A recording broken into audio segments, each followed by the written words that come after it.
Oi, pessoal, tudo bem? Vamos estar falando um pouquinho sobre os novos projetos políticos no século XIX, falando um pouco sobre nacionalismo, socialismo e liberalismo e a sua interface, né, e comunicação com a unificação italiana e alemã. Como contexto antecedente, a gente tem um movimento iluminista no século XVIII, né? Vimos aí o movimento iluminista, as revoluções burguesas, dando fim à Idade Moderna, vimos a Era Napoleônica, pós-Napoleão e a formação do Congresso de Viena, isso já no século XIX. A gente vai ter a atuação de vários impérios e países, né? Império Austríaco, Império Russo, Prússia, Inglaterra, para redistribuir os territórios na Europa, reestabelecer um certo equilíbrio político e econômico nesse contexto. É importante que a gente se atenha, né, à importância desse pensamento liberal, econômico, das doutrinas socialistas e do movimento nacionalista para a formação do contexto histórico ao longo do século XIX na Europa, e também o que vai ser, né, como consequência aí de tudo isso a partir do século XX, quando a gente começa a estudar as grandes guerras.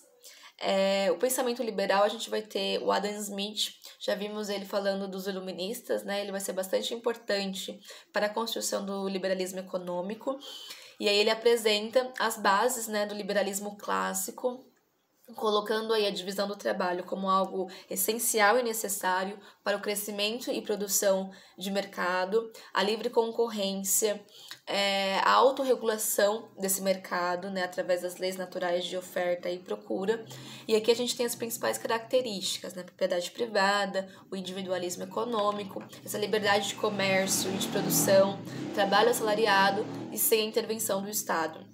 Isso vai fazer com que os indivíduos, né, eles se tornem autônomos, donos aí dessas propriedades privadas e possam cada vez mais visar o movimento de enriquecimento e de produção no contexto aí de capitalismo industrial. A gente vai ter aqui, eu coloquei um trecho da obra dele, né, colocando a apresentação das melhores condições do indivíduo, da sua liberdade, né, política e liberdade econômica, buscando aí a sua prosperidade, né, sua riqueza e prosperidade. Outro pensador importante também, que vai influenciar alguns contextos, né, principalmente na Inglaterra, vai ser o Thomas Malthus. Acredito que vocês viram também ele estudando geografia, e ele teoriza, né, sobre a questão da população, colocando aí que a população cresceria em progressão geométrica e os alimentos cresceriam em progressão aritmética, né, tendo esse descompasso aí entre a produção de alimentos e a quantidade de pessoas. Hoje a gente sabe que não acontece isso, né? A gente tem uma alta produção, na verdade a gente tem produção de alimentos suficiente para a população mundial, só que acontece uma má distribuição desses alimentos. E aí ele vai teorizar sobre esse controle, né, necessário da natalidade, né, esse controle populacional.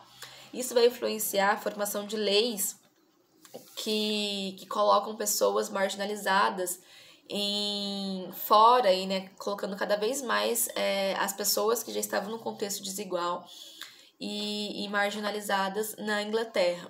Então é nesse momento que a gente vai ter a colocação da Lei dos Pobres, em 1834, no contexto inglês, que é basicamente a formação de workhouses, ou casas de trabalho. E aí essas pessoas que estavam, né, na rua, vivendo em condições precárias, elas são levadas para essas casas de trabalho, e lá elas ficam durante um bom tempo até que elas consigam arrumar, né, um trabalho assalariado. Só que a condição dessas casas de trabalho também era bastante desumana. A gente vai ter uma precarização muito grande. E pensando no contexto histórico da Inglaterra, né, a gente tem o contexto de industrialização, a gente tem uma massiva industrialização, então um aumento aí dessas tecnologias industriais e também do êxodo rural. E a gente viu, né, nas aulas de industrialização, que há uma desigualdade muito grande, as cidades não têm um suporte para essas pessoas. E aí essas casas de trabalho ficam responsáveis por essas camadas de desempregados, e essas pessoas elas ficam enclausuradas nesses estabelecimentos, e quando há possibilidade de trabalho, elas são levadas para as fábricas, né, para o processo de trabalho. E isso com condições assim bastante difíceis, com mais de 14 horas de trabalho. Então é um movimento bem complicado e bem difícil para essa população, principalmente para a classe trabalhadora. Em contrapartida, a gente vai ter esse movimento da classe trabalhadora, porque a partir do momento, né, que a gente tem esse processo de produção sendo autorado, a gente vai ter também a força de trabalho sendo cada vez mais desvalorizada. Então, é nesse contexto de marginalização, de precarização do trabalho, que a gente vai ter esse movimento da classe trabalhadora. O movimento ludita foi um movimento interessante que aconteceu na Inglaterra, mas teve repercussão assim no mundo inteiro, que é basicamente essa organização da classe trabalhadora do contexto, né, da indústria têxtil, que eles objetivavam destruir as máquinas, porque eles acreditavam que elas eram as grandes responsáveis pela essa precarização do trabalho. E aí esse movimento é interessante que ele vai ter essa repercussão mundial e vai mostrar essa atuação, né, da classe trabalhadora em não aceitação dessas condições muito degradantes e precarizadas de trabalho. Nesse contexto também que a gente vai ter a formação das trade unions, que é basicamente as organizações sindicais trabalhistas, e aí a gente vai ter uma gradativa movimentação aí da classe trabalhadora. Aqui eu coloquei do meu lado esquerdo a foto do movimento ludita, né, que é a quebra de máquinas, e do outro lado eu coloquei um filme chamado Metrópolis. Eu achei interessante fazer a alusão aí entre esses dois momentos históricos, porque no filme é retratado uma Alemanha do século de 2024, uma Alemanha assim do futuro, e aí a gente tem o desenvolvimento de uma metrópole assim muito com alta tecnologia, totalmente industrializada, com muitos mecanismos assim de industrialização, só que no subsolo dessa cidade está a classe trabalhadora, e ela que faz que aconteça esse desenvolvimento industrial e tecnológico dessa cidade.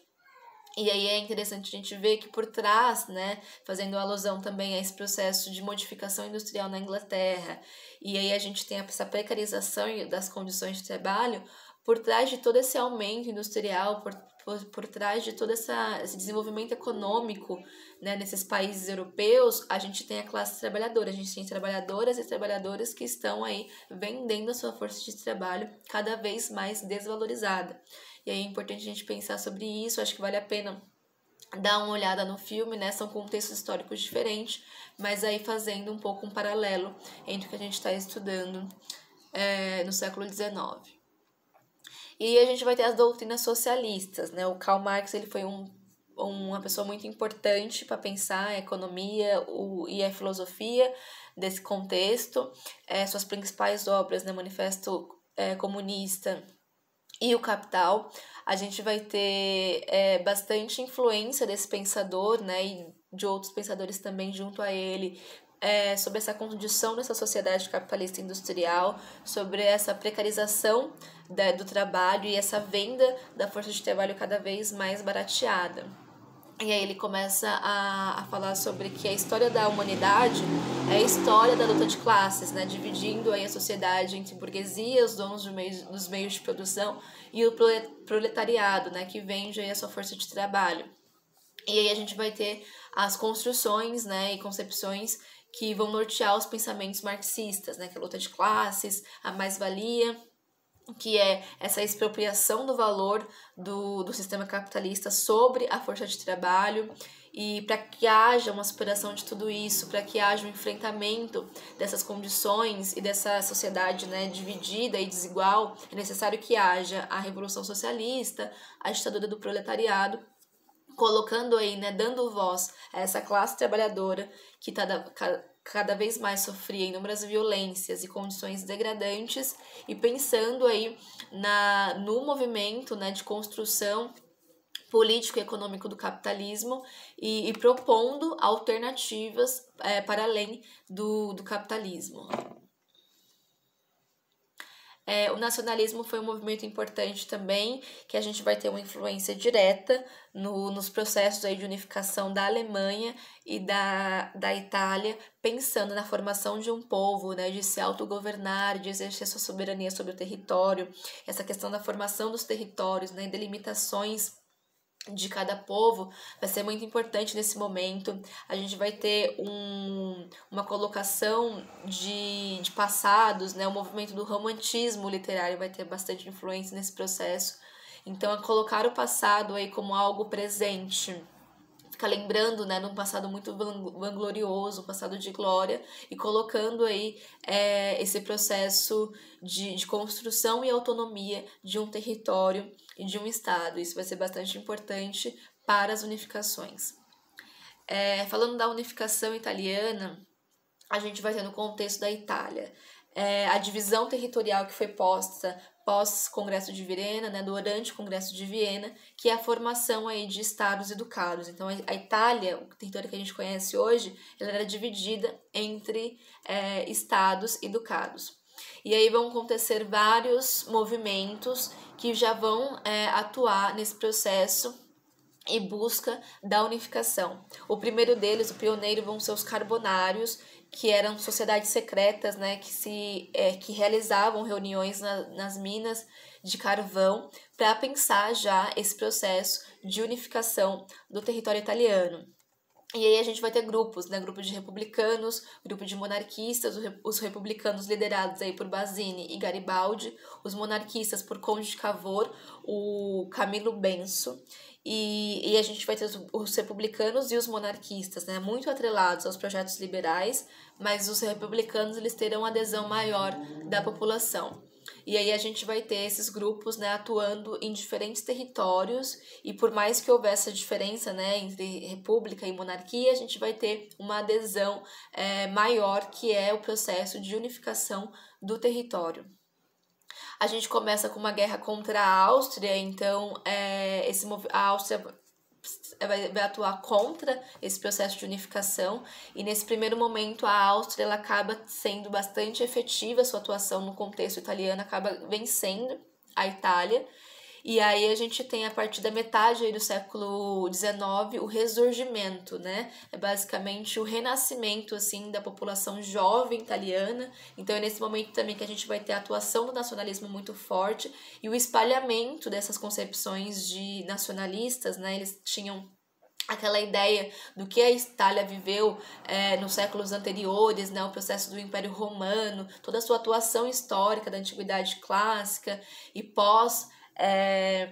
pós-antiguidade, né? Então a gente vai ter toda essa construção histórica muito voltando presente para que se haja essa construção da nação e dos territórios, né, dessa unificação. E isso vai passar por toda aí a Península Italiana. E aí, depois, né, desse ressurgimento, desse renascimento que a Itália começa a passar, a gente vai ter um movimento mais acentuado dos grupos, né, monarquistas liberais e republicanos liderando aí a anexação de territórios.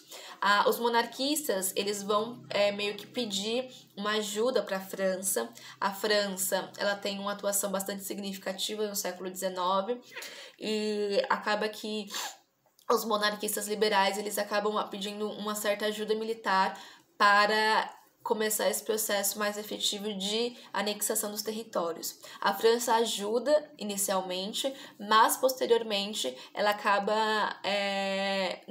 passando a não apoiar mais esse processo de unificação por conta da questão romana que a gente vai ver daqui a pouco.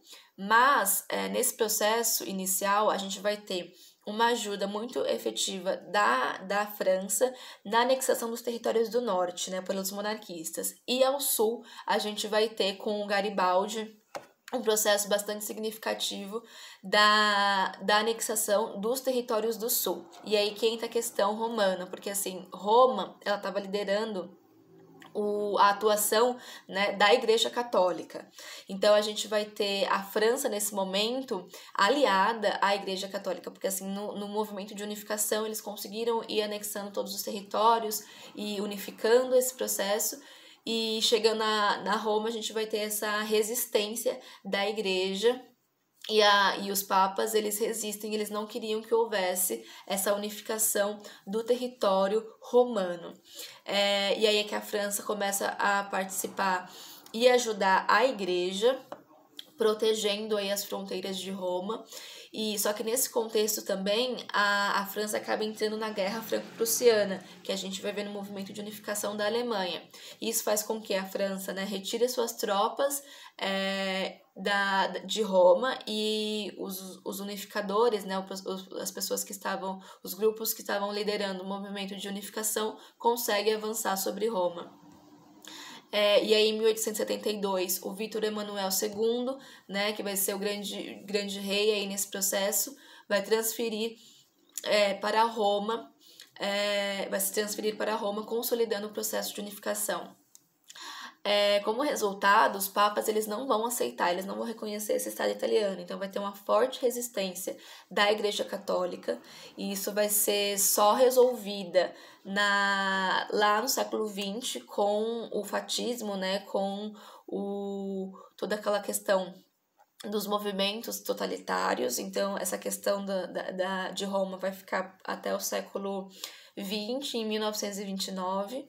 E também a gente vai ter aí essas províncias setentrionais, e que vai ficar nas mãos austríacas. Então, vai ter alguns territórios aí que não vão conseguir uma anexação nesse momento, e isso vai ser reivindicado posteriormente pela Itália, que vai levar as razões da Itália, né, entrar na Primeira Guerra Mundial, como a gente vai ver lá no século XX.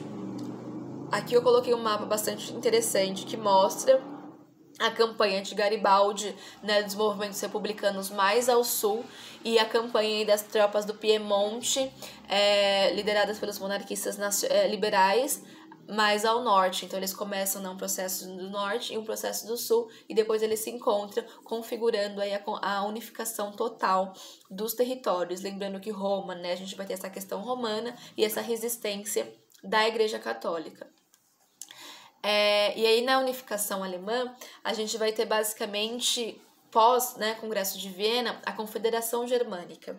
Então, o que vai ser a Alemanha, né? Vai ser a divisão de 39 estados, e aí a gente vai ter a soberania de um estado, que é o Império Austríaco, né? O Império Austríaco vai acabar liderando esses estados, só que a economia da Áustria era ainda um pouco atrasada, né, em comparação com o desenvolvimento econômico que já vinha acontecendo. Então, é um império absolutista com economia agrária. Em contrapartida, a gente vai ter a Prússia com um desenvolvimento comercial e econômico muito grande, muito significativo, né? Era o principal estado que mais crescia economicamente nessa Confederação Germânica.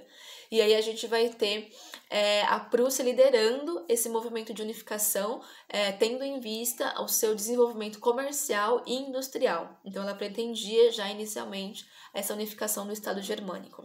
Ela vai criar em 1864 a Zollverein, que é basicamente uma união alfandegária entre os estados, né, dando aí a liberdade econômica, a união econômica entre esses estados. Isso vai fortificar ainda mais nessa relação econômica nesses estados, e favorecer também não só a economia, mas também já mobilizar para o processo de unificação desses estados.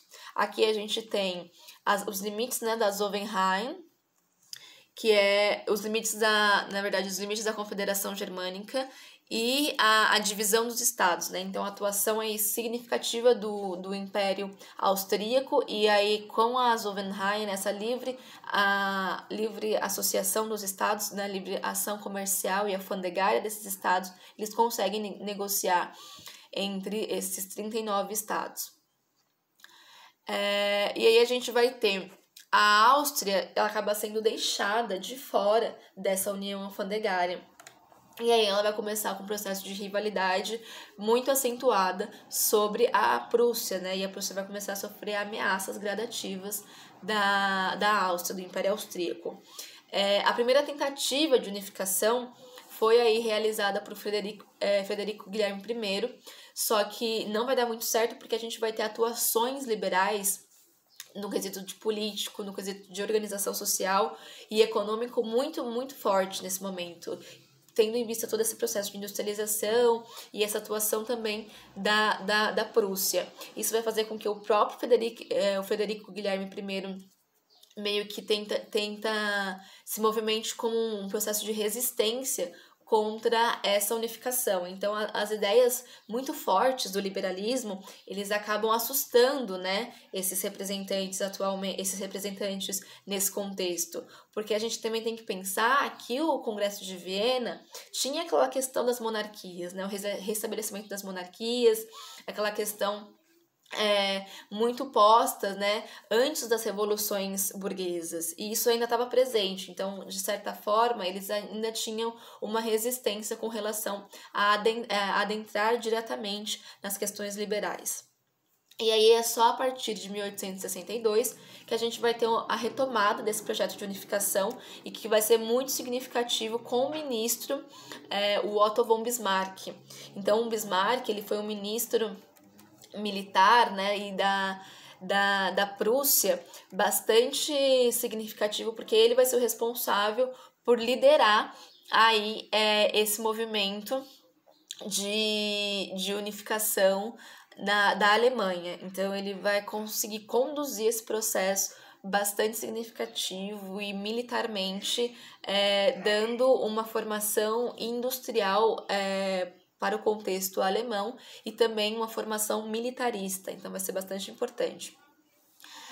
Nesse momento a gente vai ter uma resistência dos países, né, principalmente da Áustria, e aí a gente vai conseguir ter uma unificação dos estados do norte com a Confederação Germânica do Norte, né, colocando aí o Guilherme I como o imperador no contexto dessa unificação.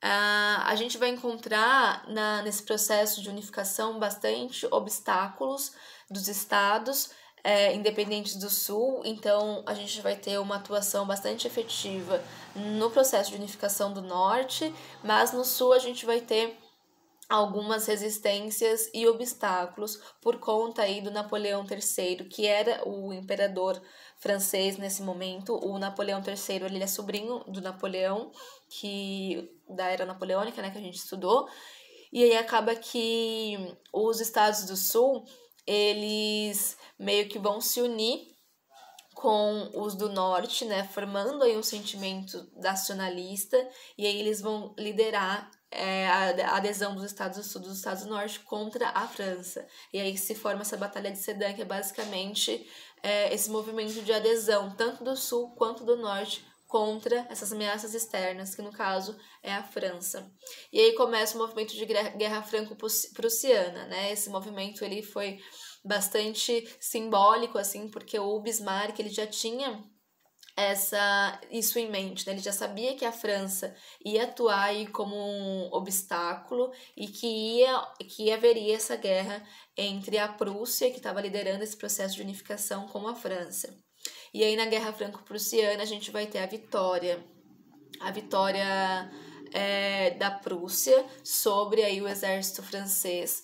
E aí, como resultado de tudo isso, a gente vai ter o Tratado de Frankfurt, que basicamente a França, né, fica responsável aí por ter que pagar a indenização da Alemanha. A gente consegue, a partir da guerra, né, a unificação da totalidade dos territórios da Alemanha. E aí, com Guilherme I, a gente vai ter a coroação do Guilherme I como imperador do Segundo Reich, né, o Segundo Império, só que no Palácio de Versalhes, na Sala dos Espelhos. E isso vai ser um grande momento de humilhação francesa, porque a gente vai ter o direcionamento dessas tropas militares da Alemanha para o contexto francês, né, e falando de Palácio de Versalhes, falando de toda essa construção simbólica que esses espaços têm para a história francesa.